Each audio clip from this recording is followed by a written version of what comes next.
Friends, welcome to boost up. Bihar state computer science का हम लोग कंटिन्यू किए थे टेस्ट सीरीज।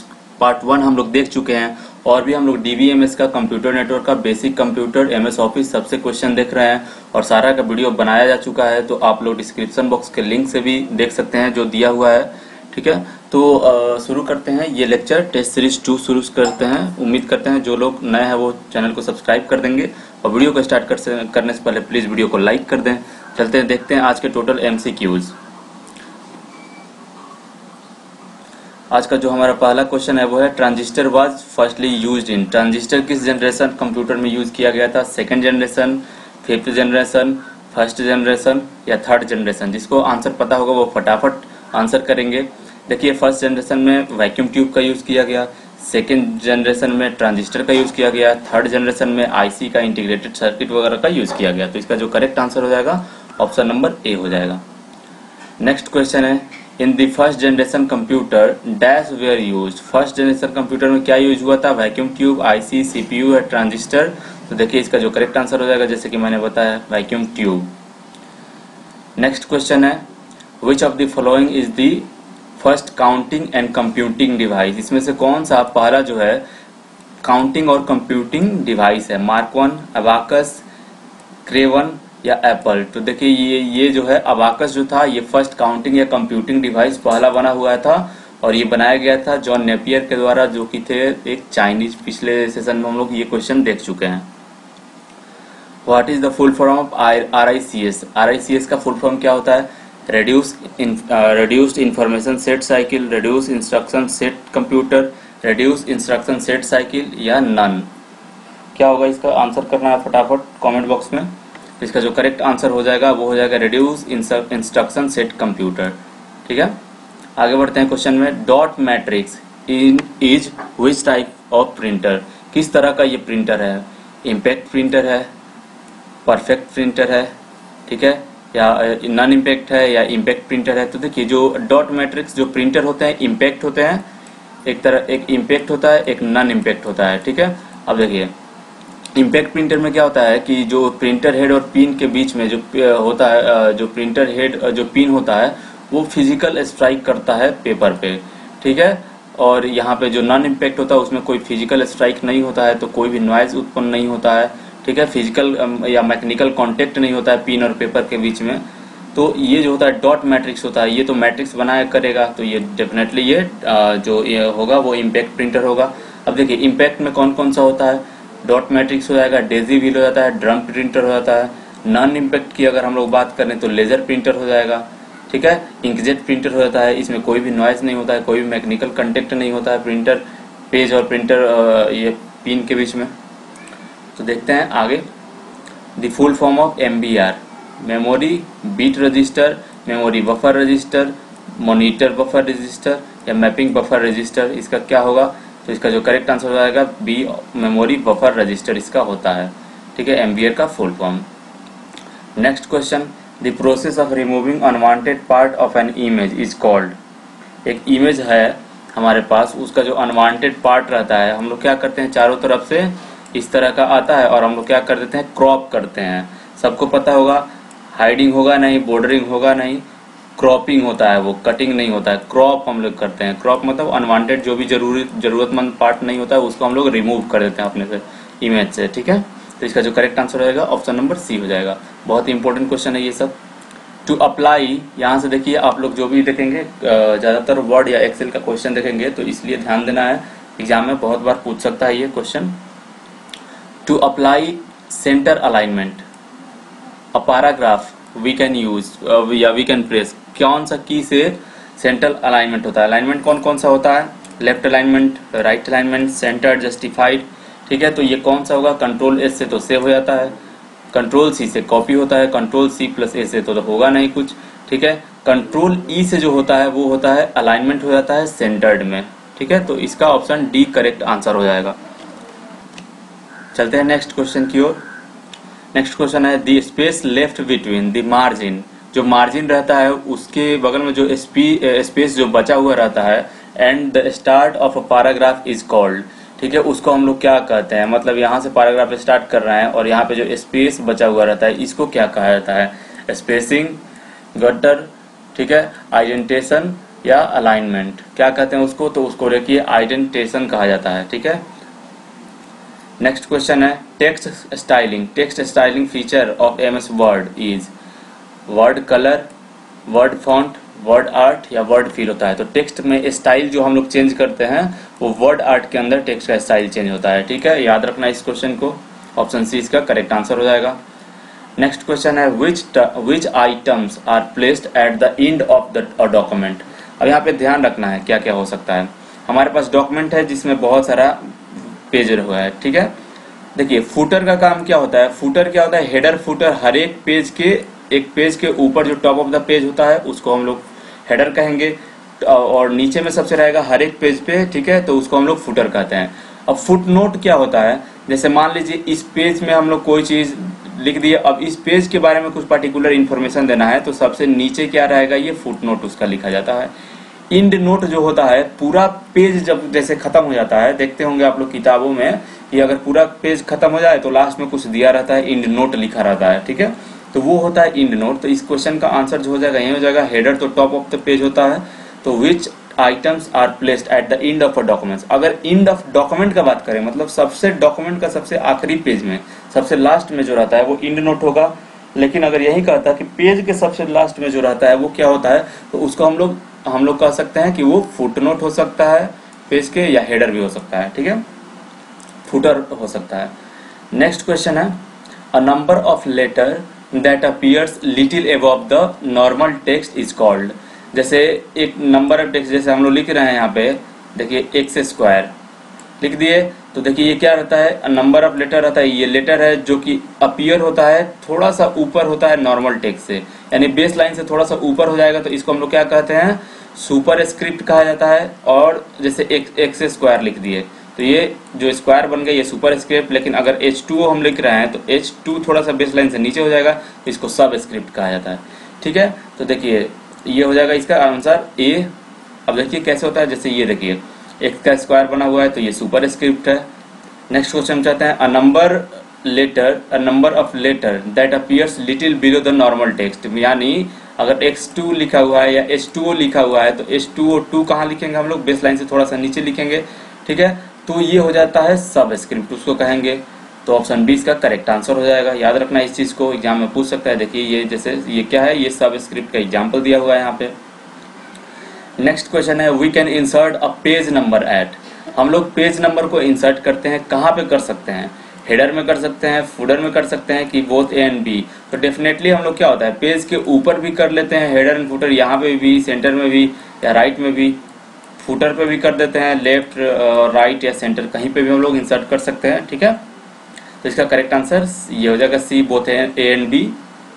नेक्स्ट क्वेश्चन है which one can be used as watermark in a word document. किस चीज को यूज किया जाता है वाटर मार्क के फॉर्म में, टेक्स्ट को, इमेज को, या बोथ, दोनों को किया जाता है। तो डेफिनेटली हम लोग टेक्स्ट को भी कर लेते हैं। वाटर मार्क होता क्या है, जैसे हम पेज के बैकग्राउंड में कोई कलर भी दे सकते हैं, कोई इमेज भी दे सकते हैं, ठीक है, या कोई टेक्स्ट देते हैं जो कि थोड़ा सा विजुअल उसका कम होता है, हल्का हल्का अपीयर होगा वो, ठीक है, लाइटली अपीयर होता है, तो उसको हम लोग वाटर मार्क कहते हैं। तो इसका करेक्ट आंसर हो जाएगा सी, क्योंकि वो वाटर मार्क इमेज भी हो सकता है, ठीक है, टेक्स्ट भी हो सकता है, इमेज भी हो सकता है।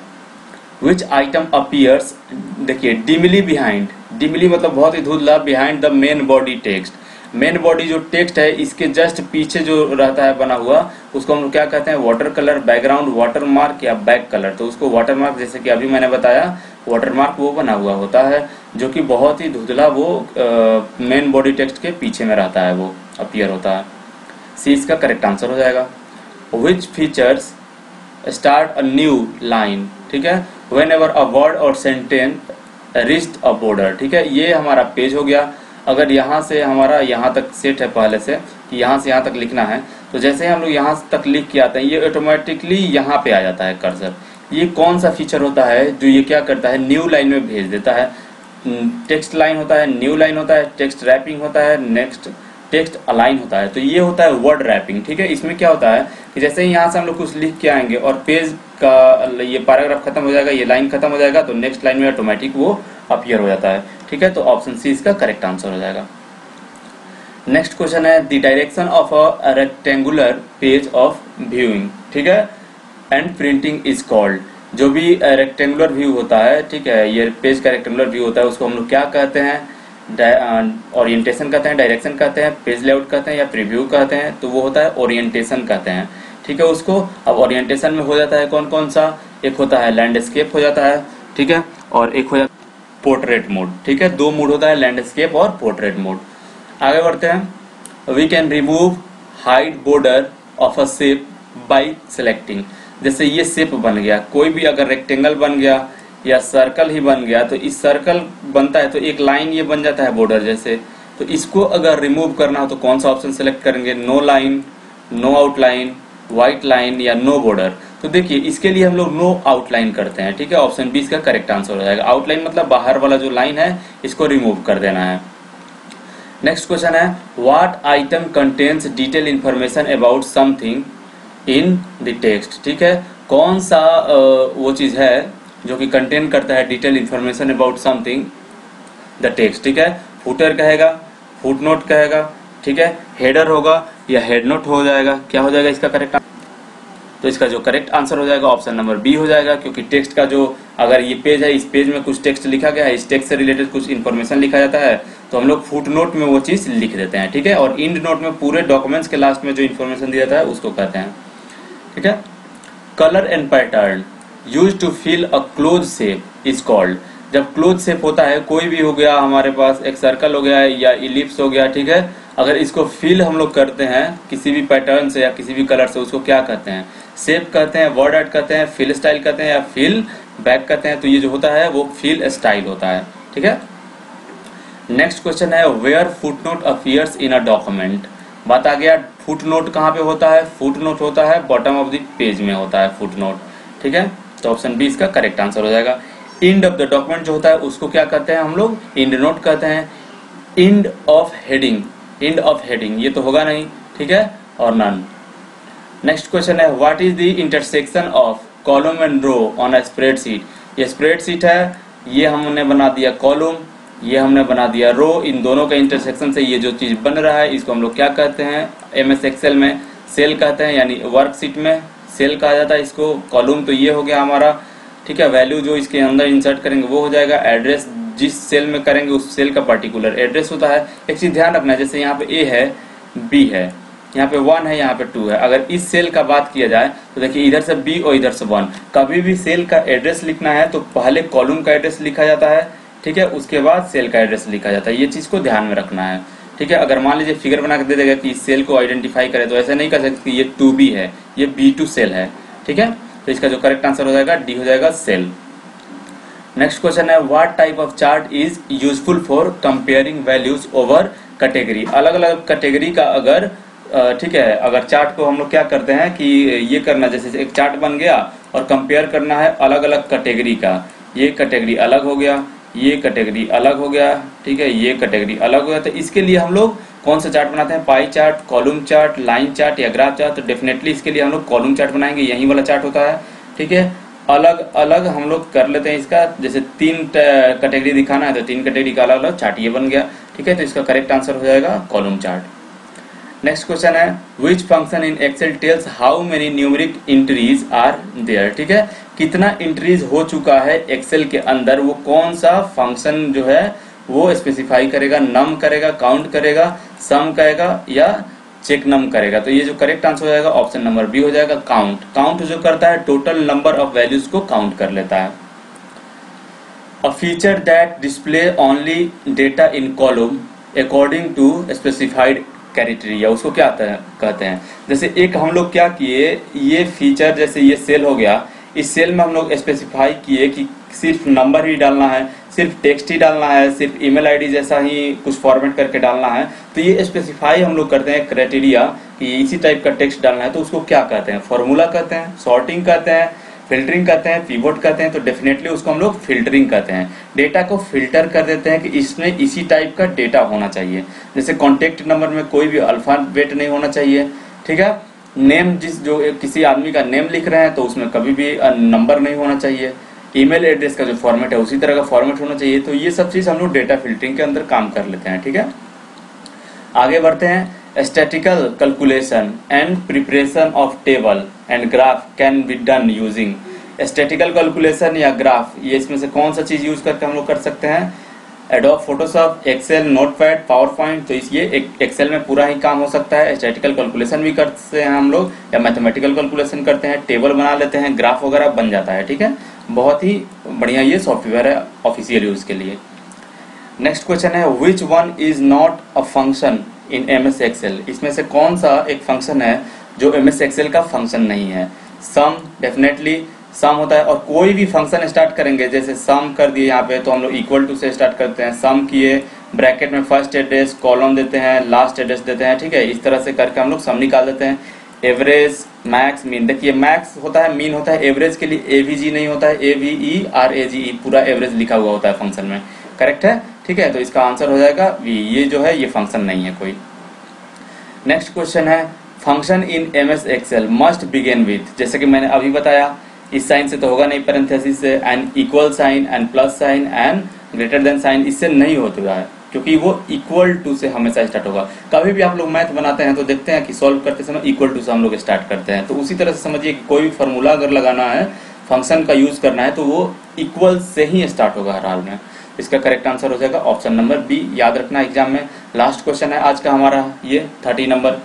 Which function in Excel checks whether a condition is true और नॉट।